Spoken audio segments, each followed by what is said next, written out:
Ya a esta hora de la mañana tenemos que degustar justamente de los productos Pacomela. Desayuno de un zuliano que se respete tiene que ir acompañado con algunos de los productos de Pacomela. Tenemos una variedad no solamente en lácteos, sino también en quesos, porque el auténtico, el original, la marca registrada, cuando usted vea ese nombre 5 estrellas, eso corresponde a Pacomela. ¿Usted quiere queso pecorino? Pacomela. ¿Quiere queso mozzarella cremosito, riquísimo? Pacomela. Usted desea un queso palmita, ese sabor indiscutible lo da Pacomela. Pacomela es un sello zuliano y es característico de nosotros en torno a la calidad de nuestros quesos. Crema de leche, mantequilla con ajo y perejil.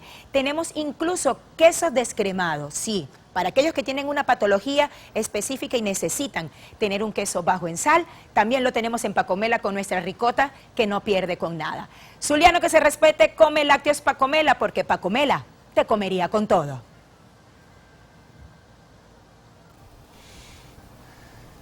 Bien, seguimos a esta hora de la mañana, 7 en punto de este martes, con más de Zulia en caliente. Ya estamos acá con nuestro invitado, el economista Edinson Morales, es profesor jubilado de la Universidad del Zulia. Y bueno, vamos a tratar este tema tan sencillito como es el tema económico y que, bueno, sigue generando consecuencias en el bolsillo del venezolano por políticas erradas que se han venido aplicando durante los últimos años. Profesor Edinson Morales, buen día, ¿cómo está usted? Buenos días, bien, ¿y ustedes? ¿Cómo están? Bien, cuéntenos, ¿cómo es la radiografía económica del país en estos momentos? ¿Estamos nuevamente a la puerta de una hiperinflación? Bueno, vamos a comenzar por lo primero. El Observatorio Venezolano de Finanzas, que por cierto, muy pocos saben que su portal fue cerrado prácticamente, bloqueado por el gobierno, sacó una cifra que me pareció bastante impresionante porque se planteó que Venezuela decreció en el primer trimestre del 2023 8,3%. Es decir, una caída brutal en el primer trimestre de la economía. Cuando uno dice una caída brutal del crecimiento económico, tiene otras implicaciones. Tiene implicaciones en el empleo, tiene implicaciones, por supuesto, en la generación de bienes y servicios que no están a disposición de la gente. Con la inflación pasó lo contrario. Es decir, la inflación fue de 4,2% empezando el año, y en el último mes del primer trimestre, en abril, la inflación llegó a ser del 2,5%. O sea que decreció. Una desaceleración de la inflación. Hay una desaceleración de la inflación. Pero yo me quiero referir a algo que es importante. Pero desaceleración significa que es positivo. Que es positivo. Claro, o sea, claro. Baja la inflación. Pero solamente Exacto. fue en el mes de abril. No, empezó desde todo el trimestre. Ok. O sea, ¿Y cuál es la causa de eso? ¿Por qué bajó la inflación? bueno, ahí sí viene la explicación, es bien importante. Una caída brutal de la demanda agregada de la economía.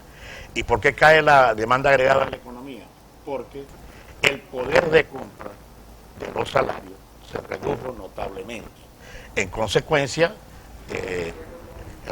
eso tiene un impacto sobre la demanda agregada y, por supuesto, un efecto importante desde el punto de vista social, porque la gente está consumiendo menos.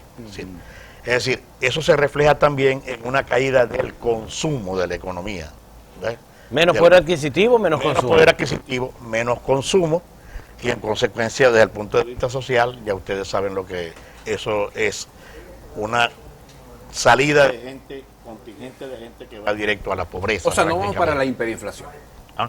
Eso está descartado en Sí, sí está descartado. Hiperinflación no viene. No viene hiperinflación. No hay hiperinflación, pero Hasta tenemos el ese momento. elemento que... Hasta el momento.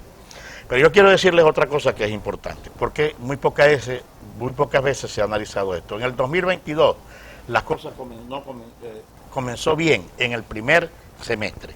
Aquella frase, Venezuela se está arreglando. Se está arreglando perfectamente. Pero después, en el tercer trimestre y en el cuarto trimestre del año, la economía se desaceleró. En vez de ser al contrario. Claro. Porque se supone que el último trimestre del año aumenta. Sí, entonces, bueno, se escuchaban, no, ya empezamos a crecer, ya estamos dando, no es así. El 2022 fue un año de desaceleración económica que continuó con la caída en el primer trimestre del 2023 del 8,3%. Es decir, una cosa que sigue en el camino y empezando la visión que yo tengo personalmente es que en el segundo trimestre tampoco va a haber crecimiento económico dada esa brutal caída que tuvimos en el primer El segundo trimestre. trimestre es este que estamos Que viviendo. estamos viendo. Que está comenzando. Pero a pesar de todo, cuando hablamos de que hay menos poder adquisitivo, hay menos poder de compra del ciudadano, vemos como prácticamente los centros comerciales están repletos de personas, sobre todo en quincena y en último. ¿Qué lectura le podríamos dar a eso? Porque nosotros también sabemos que la situación está difícil porque nosotros vivimos el día a día también, pero cuando salimos a recorrer la ciudad vemos que hay gente en la calle, vemos mayor movimiento de vehicular, que considero que es porque ahora, bueno, hasta la semana pasada había un poco más de gasolina, sobre todo en Maracaibo. Entonces, ¿qué lectura le podemos dar a eso? Bueno, esto es bien importante porque tenemos que irnos a la distribución del ingreso. Okay. Hace como 3 meses vino acá Luis Vicente León y lanzó una cifra que es bien interesante. En Venezuela hay 4 millones de personas que son eso que tú estás diciendo. Son los que ganan de $1.500 hacia arriba, familias de $1.500 hacia arriba. Ahí no estamos nosotros. Ahí no estamos nosotros, exactamente. Ni cerquita. De $1.500 hacia arriba, que son los que visitan los famosos bodegones, los que ven a restaurantes famosos de Maracaibo, llenos de gente, pero no, ni a ti, ni a mí, ni al otro nos ven metidos ahí de vez en cuando nos invitan, ¿no? Pero es ese Pero son contingente de 4 millones de personas que salen a la calle, y ese conjunto de personas también es la que visita generalmente esos grandes centros comerciales, los llamados malls, y salen a hacer sus compras. Y los conciertos musicales, que también es otro termómetro. Es otro termómetro, exactamente. Pero es ese pequeño contingente de población que es el que sale a gastar fundamentalmente. Claro, hay un grupo también que ya eso no existe en Venezuela, ya nosotros no podemos hablar de clase media alta, clase media baja. Eso desapareció. Eso desapareció, sí. Un grupo Bueno, de pero gente que tiene una cierta capacidad de consumo que va a los centros comerciales y le dice al hijo en el mes, a los hijos en el mes o a la esposa, vamos un momentico, vamos a comernos una cosita ahí en este centro comercial, en este centro comercial, pero más nada, eso es lo que está ocurriendo. Un heladito, un heladito, exactamente. Y otra cosa importante que hay que señalar es que en Venezuela no puede haber capacidad de compra cuando tenemos aproximadamente 5 millones de personas dependiendo de lo que pague el gobierno nacional, es decir, del sector público. Los jubilados y pensionados, dentro de los cuales me cuento, yo gano $28 quincenales. Eso es lo que yo gano. Pagado por la universidad. Usted siendo profesor jubilado. Profesor ¿Cuántos años estuvo usted en la Universidad de Zulia dando clases? 30 años. ¿Y cobra? $28 quincenales, o sea, $56 mensuales. Eso es lo que yo cobro, más nada. Claro, ya ustedes saben que yo mato tigres por aquí, mato tigres por allá, pero bueno. Yo creo que eso lo hacemos todito. Pero ese es el sueldo. Ahora, un profesor nato de dedicación exclusiva que no haga nada, no puede vivir con $56 mensuales. No puede vivir, pues. Y ese es el gran reclamo que están haciendo una gran cantidad de trabajadores pertenecientes al sector público. Bueno, pero Con el agravante de lo que hizo el presidente Maduro últimamente, es una ofensa, diría yo, a los trabajadores venezolanos que pasaron 20, 25, 30, 40 años trabajando y que ni siquiera llegan a $6 mensuales de salario mínimo. Pero hay sectores que dicen que el gobierno no podía aumentar más, porque si aumentaba más íbamos a un proceso inflacionario. ¿No es así? Así dice la economía. Sí, no, así lo dice el La gobierno. ley es económica. No, así lo dice el gobierno. Eso es lo que dice el gobierno.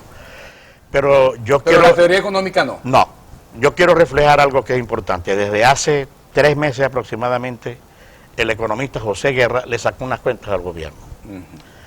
Con lo que está produciendo Chevron, ¿así? Si los precios del petróleo se mantienen entre 60 y 80 dólares, Es buen precio. ustedes van a hacer en todo el año 28 mil millones de dólares, y ahí pueden sacar todo lo que ustedes quieran para pagar a los trabajadores dependientes del sector público. Y digo así, los reto a que la cifra que yo estoy dando, ustedes me la refuten. Los reto. Yo tengo la cifra, búsquenme para entregarles la cifra, y están retados para que... Ese reto no vino nunca. Entonces sí hay dinero que puede salir, ¿sí?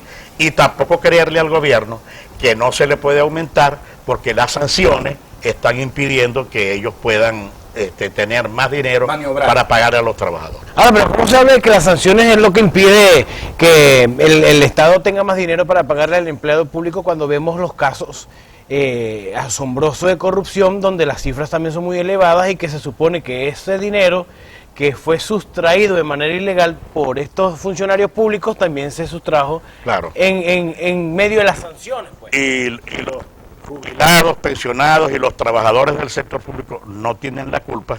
La cifra promedio que yo he escuchado es que se fumaron 70 mil millones de dólares de la trama de la corrupción de PDVSA. Bueno, yo he escuchado varias cifras. Empezamos por 3.000 millones, que fue un escándalo. Un escándalo. Fue un escándalo, pero por ejemplo, Transparencia Venezuela habla de esa cantidad. Esa cantidad. De esa cantidad de dinero. 70 mil millones de dólares desaparecidos. ¿Qué no se haría con 70 mil millones de dólares hoy? Imagínate. Así es.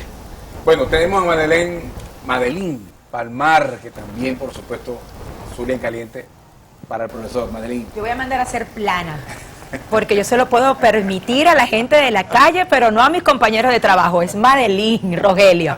Vamos a leer un mensaje de texto que nos llega. Ángel Ruiz nos indica: muy cierto lo de los profesores de educación física, ganamos más dinero como entrenadores en un gimnasio que como docente. Nos dice también María Torrealba: al profesor que tienen allí, ¿cuánto debería de ser el sueldo de un venezolano para poder vivir aquí en Venezuela? Esas preguntas las estaremos respondiendo al regreso de la pausa. Recuerden que pueden vernos a través de la www.canal11delzulia.com y también a través de la mensajería de texto. Pueden enviarnos entonces las preguntas para nuestro invitado o a quien usted desee preguntar. Ya regresamos con más de Zulia en Caliente.